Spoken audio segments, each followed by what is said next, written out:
হ্যাঁ বললা কেমন সার্ভিস পেয়েছো তোমরা বলো? তো যতটা আশা করেছিলাম তার থেকে অনেকটা বেশি হয়েছে। কারণ শ্রীনগরে আমাদেরও যে হোটেলে থাকতে দিয়েছিল তার আশেপাশে অনেক বড় বড় হোটেলে পানির খুব সমস্যা। হ্যাঁ, হোটেল ভালো বাট পানির সমস্যা, পানি নেই। ওই জন্য এখন আমি পানির সমস্যাটা মেন সমস্যা। ওইটা পানির তো সমস্যা নেই, দ্বিতীয়ত গরম পানির ব্যবস্থা আমার জন্য করে দিয়েছিল। তারপরে আমাদের রান্না বান্না যা করেছে সব কিনলে দিয়েও রান্না করেছে। হ্যাঁ, ঠিক আছে, মিনারেল ওয়াটার দিয়ে রান্না করা সবথেকে হবে। বড় জিনিস হচ্ছে এর আগে অনেক জায়গায় বেড়াতে গেছি, দেখেছি যে কোনো স্পটে গেলে সেখান থেকে ফিরে এসে দুপুরে লাঞ্চটা নিতে হয়। সেটা কোনোদিন 4টে বাজতে পারে, কোনোদিন সন্ধ্যে 6টাও হতে পারে।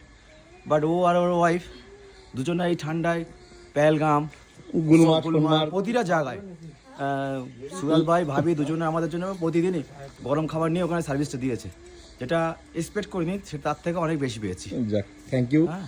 নেক্সট যারা আসবে তাদের উদ্দেশ্যে কি মেসেজ তুমি দিতে যাও বলো? যারা আসতে চায় তাদেরকে আমি একটা কথাই বলবো, যে এখানে বিশেষ করে কাশ্মীরের ট্যুর আর বাইরের যত ঠান্ডা এরিয়া ট্যুর সম্পূর্ণ আলাদা। কারণ এখানে দালালেও ছড়াছড়ি। হ্যাঁ, হোটেল থেকে বাইরে বেরোলে চার দোকানে গেলেও দালাল, ঠিক আছে, দালাল এভরিওয়্যার। তো সেক্ষেত্রে একটাই কথা হচ্ছে, কাশ্মীরে আসতে গেলে লোকাল খুব কাছের লোক, চেনাশোনা লোক ছাড়া বাইরের লোকের সঙ্গে আসলে অনেক আমি সমস্যা। গাইড করেছি তো যে একদম সমস্ত জায়গায় কিভাবে কি করবে, ডু আর ডু নট, আমি সবকিছু বলে দিয়েছি। তো বলেই দিয়েছে। যাক, তোমরা স্যাটিসফাইড? একদম তোমরা স্যাটিসফাইড হলে আমিও খুশি। তোমরা বলো কেমন লেগেছে বলো? খুব সুন্দর লেগেছে।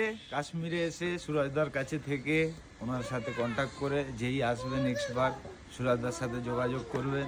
খাওয়া দাওয়া সব দিক থেকে ফ্যাসিলিটি পাবেন, কোনো দালালের হাতে যাবেন না। থ্যাংক ইউ, ভালো থেকে সবাই।